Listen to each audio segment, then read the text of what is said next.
자, 최순실 씨, 이제 그동안 숨어 있다가 인터뷰한 거, 세계일보 인터뷰했는데, 한마디로 나는 그것이 보긴 봤는데 국가기밀인 줄 몰랐다고 얘기합니다.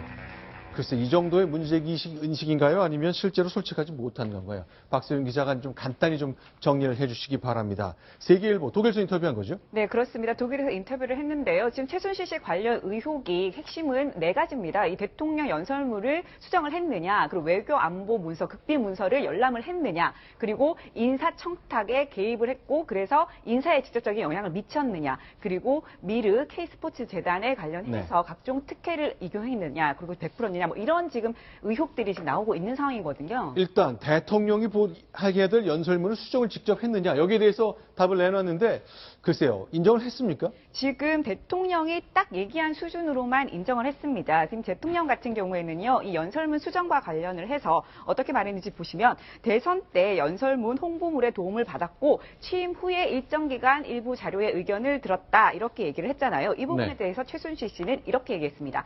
대선 당시인지 전인지 아리까리한데 대통령 심정 표현을 도와달라고 해서 도와드리게 됐다라고 얘기를 한 겁니다. 그러니까 대선 때 그리고 취임 일정 기간 이 부분과 굉장히 비슷하게 시기를 맞춰서 얘기를 한 거죠.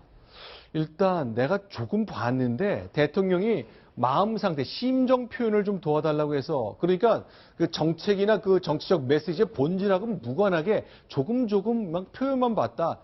뭐 그런 얘기네요. 그런데 과연 얼마나 수긍할 수 있을지 뭐 과연 최순실 씨가 얼마나 고쳤는지 알 수는 없잖아요, 현재로선.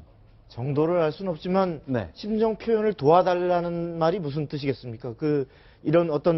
이런 문안이나 이런 것들에 대해서 네. 이것이 어떻게 표현되는 게 좋을지에 대한 의견을 달라라고 한 것이고 그것은 네. 당연히 반영되었을 이러한 수밖에 없는 이런 내용을 얘기한 것 같습니다. 그러니까 대통령 대국민 사과의 내용을 들었을 테니까 대체로 최순실 씨는 대통령 말씀에 맞춘 듯한 인상을 좀 받네요. 네, 뭐 그렇게 얘기는 하셨는데요.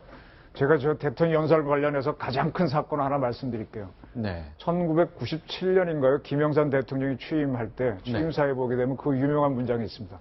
어떠한 동맹도 민족보다 우선할 수 없다는 유명한 그 말. 그게 그 후에 지금까지도 문제가 되는 건데 그걸 누가 집어넣었어요? 그 문구를.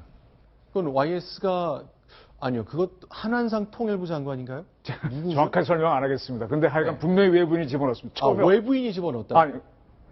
그렇죠. 뭐 조언을 얻을 수도 있죠. 독회 멤버가 아닌 데서 들어갔습니다. 네네. 그것 때문에 한반도 관계가 계속 엉키게 되고 그 이후에 제네바 합의까지 나오고 엉망진창이 되는 건데 바로 왜 그 대통령 연설문이 제3자가 개입하게끔 허용을 했냐는 게 YS의 큰 미스거든요. 같은 실수를 박 대통령이 하신 겁니다. 자, 또 하나요. 자, 박소연 기자. 이명박 대통령 면담했을 때 외교안보 문서나 뭐 이런 대통령 공식 문서를 받는 문제 관련했지만 대체로 부인하네요. 네, 그렇습니다. 그때 굉장히 지금 북한 문제 이런 굉장히 중요한 문제들이 들어가 있는 것들이 최순실 씨에게 뭐 먼저 보내졌다 이런 논란이 제기되지 않았습니까? 이 부분에 대해서 전혀 기억이 없다. 나는 모른다. 나는 그냥 아무 직함도 없는 아무 의미가 없는 사람인데 뭐 그렇게까지 내가 기억을 하겠냐 이런 식으로 발을 뺐습니다. 그러면서 그러면 사무실에서 혹시 대통령 보고서를 받았냐 이러니까 말도 안 된다 하고 딱 잡아뗐습니다. 그러면서 한 핵심 참모가 매일 밤 뭐 30cm 두께의 서류를 최순실 씨한테 갖다 바쳤다는 진술이 있었기 때문에 물론 내가 본 게 아니라 들은 거라고 본인이 변경했습니다만 이런 거 관련해서 미친 사람이다라면서 아예 인정을 하지 않는군요. 네, 그렇습니다. 지금 이성한 그 사무총장을 지칭을 하는 것 같은데요. 네. 그러면서 나를 협박하고 오히려 돈을 달라고 했다라고 하면서 약간 이 요점을 흐트리는 얘기를 했습니다. 자, 하나 또 있습니다. 이제 그동안 나왔던 것 중에 하나가 대통령이 했던 그 사과문 이거를 우병우 수석이 써준 대로 대통령이 읽었다는 또 지적이 또 보도가 계속 나오고 있거든요. 이런 사과까지 결국 남이 써준 걸 읽었을까라는 것, 뭐 동의하시는 분들도 있고 동의 안 하실 것 같은 분들도 있을 것 같은데요. 오늘 김재원 정무수석이 이 문제에 대해서 분명히 설명을 내놓았습니다. 일단 그 설명 듣겠습니다. 그 대통령님의 사과 성명문은 제가 알기로 대통령께서 그 홍보수석 비서관에게 구술을 하시고 홍보수석 비서관이 좀 문안을 다듬어서 대통령님께 보고를 드린 것으로 알고 있습니다. 그리고 그 내용은 전부 대통령님의 구술에 따라서 작성된 사안이지 그것이 다른 어떤 내용이 개입된 적은 없다고 저는 알고 있습니다. 박성국 국장. 네. 저 설명 들으시면 보통 저렇게 하잖아요. 통상적으로. 저 부분에 대해서는, 그러니까, 통상적으로는, 일단 사과문인데 저렇게 중대한 사안이면, 네. 사실은 정상적이라 그러면 참모들이 먼저 어떤 톤, 어떤 내용을 담아야 할지를 의견을 갖고, 네. 물론 그 전에 대통령이 중요한 어떤 방향을 제시할 수도 있지만, 네. 그런 것들을 토대로 참모들의 의견 수렴을 거치고 대통령이 최종적으로 감수해서 심지어는 필요하다면 독해까지 해가면서 네. 어떤 성립되는 게 맞는데, 지금 아마도 이 상황이 워낙 급박하고 하다 보니까 지금 김재원 수석의 얘기나 또 청와대 얘기를 종합해 보면 대통령이 직접적으로 김성호 홍보수석에게 구술을 하고, 그리고 그것을 갖고서 어떤 문안을 만들었다. 김재원 수석 본인은 저기에 뭐 직접 의견을 내거나 심지어 뭐 이거 문제가 있다라고 이렇게 했다. 더구나 그 작성자가 실질적으로 우병우 수석이었다, 이 말은 부인을 했는데, 저는 김재원 정무수석의 설명이 보다 설득력이 있다고 생각이 됩니다. 알겠습니다. 특히 이제 인사 문제, 뭐 어느 자리, 뭐 어느 차관 자리, 민정수석 자리, 이런 거 추천을 또 최순실 씨가 많이 했다는 얘기 있습니다만, 일단 본인 또 그거 아니라고 또 인터뷰에 부인했죠. 그렇습니다. 특히나 이제 그 윤전추 행정관의 그 인선 관련해서도 이제 그 의혹이 계속 제기되고 있었는데요. 거기에 대해서도 이렇게 말했습니다. 뭐 전혀 자신은 추천이나 인사청탁을 한 적이 없다라고 하면서, 이게 이러한 의혹이 전부 다 이제 자신을 엮어서 이제 만들려는 그런 모함이다 하는 네. 그런 취지의 이야기를 했고요. 그런데 그런데 이 대목은 굉장히 의미심장하지 않습니까? 그렇습니다. 그 부분을 꼭 말씀드리고 싶었는데, 거기까지 조금 전 부분에서 끝났다면은 뭐 본인의 그런 항변이라든지 그렇게 볼 수 있겠는데, 네. 이 부분은 좀 무슨 의미인지 봐야 될 것 같습니다. 사람이 살다 보면 이렇게 알고 저렇게 알고 연관되는 것이다 라고 해서, 오히려 자신이 뭐 다른 사람의 인사에 오히려 개입했다는 그런 취지의 뉘앙스를 스스로가 줬거든요. 네. 과연 정확한 의미가 무엇인지, 정말 진실이 무엇인지 반드시 밝혀야 되겠습니다. 그러니까 내가 추천한 적은 없다. 그런데 요직에 들어간 사람들 보니까 내가 아는 사람들이 좀 있긴 있더라. 뭐 살다 보면 이렇게도 알고 저렇게도 알고. 이게 인사 추천을 인정한 겁니까? 안 한 겁니까? 인정한 거죠. 네.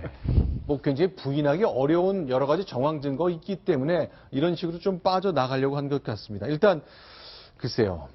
또 K스포츠 재단, 미르 재단 얘기도 했죠. 자, 돈 얘기는 또 완전히 부인하네요. 네, 그렇습니다. 절대 작은 지원 받은 거 없다, 이렇게 딱 잡아댔습니다. 그러면서 이 차은택 씨와의 관계도 얘기했는데, 이 문화계의 항태자로 불린 차은택 씨 같은 경우에는 옛날에 한 번 인연이 있었을 뿐이다. 그러니까 인연이 없다고 하진 않았지만 한 번 인연이 있었다. 그리고 지금은 연락도 안 한다라고 하면서 자기와의 차은택 씨와의 관계를 부인을 했습니다. 네. 네. 근데 지금 알려진 것은 최순실 씨의 후광을 입은 차은택 씨가 지난 수년간 박근혜 정부에서 문화와 관련된 모든 정책과 사업 이런 걸 다 전행을 한 걸로 사람들이 믿게 만들어져 있거든요. 그러나 나는 한 번 잠깐 같이 했을 뿐이다. 그렇게 얘기하네요. 네, 그렇습니다. 한 번 봤을 뿐이고 나머지 난 모른다라고 지금 잡아뗀 상황이 된 거죠. 근데 지금 이때까지 보도만 봐도 이 부분은 믿기가 굉장히 좀 쉽지 않은 그런 면이 있습니다. 지금 보면 아까 말했던 것처럼 사람이 살다 보면 이렇게도 알고 저렇게도 알게 되는데, 옛날에 한 번 일단 만났으면 인연이 계속 이어진 거 아닌가, 이런 생각도 좀 듭니다. 자, 이렇게 계속 부인하고 있습니다. 그러니까 결국 저희가 결론을 좀 보는데 대체로 부인합니다. 대체로 부인하고 한 번만 인정하거든요. 자, 대체로 부인합니다. 한 번만 인정하고 있습니다. 네, 그렇습니다. 지금 보면 아까 보신 것처럼 뭐 아예 없었다 이렇게 얘기는 하진 않지만, 인사청탁은 없었지만 살다 보면 이렇게 연관이 되는 거고, 차은택 씨는 모르지만 한번 옛날에 만난 적은 있고 지금 연락을 안 하고 있고, 뭐 이 정도 수준에서 굉장히 최소한만 얘기를 하고 나머지는 다 회피하는 식으로 지금 이 인터뷰가 이루어졌습니다. 그리고 특히나 연설문 관련해서도 이제 취임하기 전 관련해서는 이제 일부 여러 가지 측면에서 이제 도움을 줬다라고 하고 있습니다만, 정작 법적으로 문제가 될 만한 소재가 강한 부분에 있어서는 여전히 인정한 부분은 아직은 없습니다. 자, 그러면요. 이제 안치홍 씨라는 미국의 언론인이 있는데 이분이 최근에 여러 가지 정보와 관련돼서 많은 얘기를 좀 다루고 있습니다. 그런데 이거는 어떻게 된 건지 좀 정리를 해주셨으면 좋겠습니다. 네, 오늘 이제 세계일보에 이제 최순실 씨 인터뷰가 실렸는데, 그게 과연 뭔가 이상하다라는 그런 의혹들이 있었고요. 네. 그 근거가 되는 이야기들이 나오고 있습니다. 네. 이제 최순실 씨가 통일교, 예전에 통일교 유럽 총책이자 세계일보 사장을 지냈던 인사를 이탈리아 대사로 추천했는데, 네. 이 당시에 조홍천 의원의 반대로 무산됐다. 그래서 이런 이야기가 있었고요. 또한 또 이번에 인터뷰를 하게 된 것도 그때 당시에 이어졌던 세계일보와의 인연 때문이다라는 의혹이 있습니다. 자, 그러니까 세계일보 일면 머릿 기사로 이제 인터뷰를 다루고 있거든요. 그러나 이 인터뷰를 추천한 그 중심에는 세계일보 사장을 지낸 분이 있는데 이탈리아 대사로 최순실 씨가 추천한 적이 있다. 이런 것. 근데 이게 사실은 이제 국회에서도 논의가 되기도 하고 뭐 복잡한 경로를 거쳐서 번지고 있잖아요. 이거 사실관계 참 확인하기가 어렵겠네요. 일단 그 중요한 증언을 해줄 수 있는 조응천 의원이 그 재직 중에 있었던 일을 얘기할 수 없다.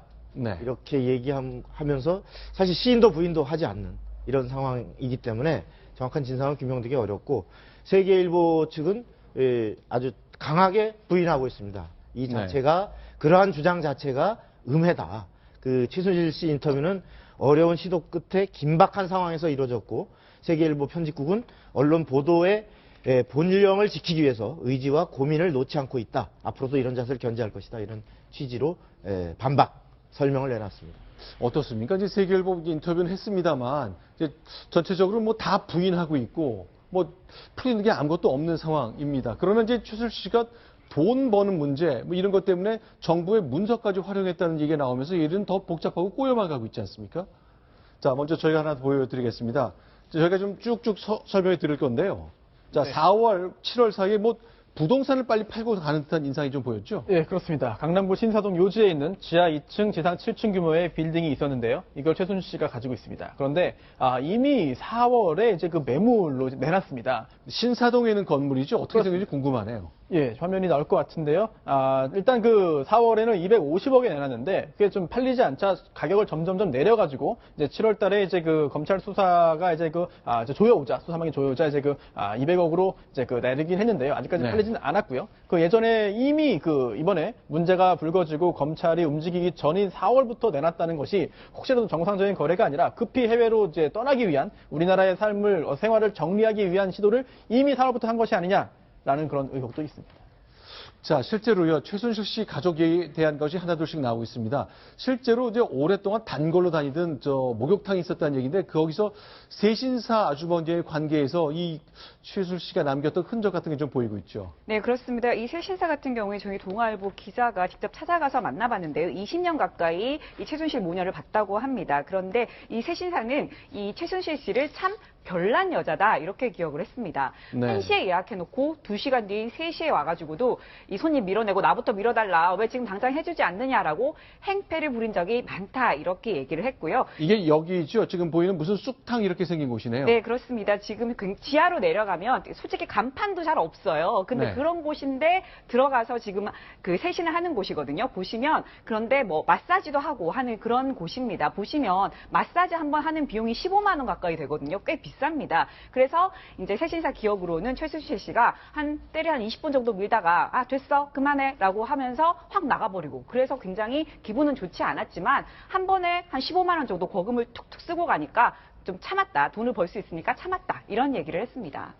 글쎄, 이게 믿기지 않는 말들이 계속 이어지고 있습니다. 근데 실제로 글쎄 뭐 물 갖고 하면 물 떠와야 되고 뭐 여러 가지 이제 좀 아나무인격인 모습이 보였다는 증언이 나오고 있습니다만 글쎄요. 지난 20년간 단골로 다녔던 곳이기 때문에 계속 보겠습니다.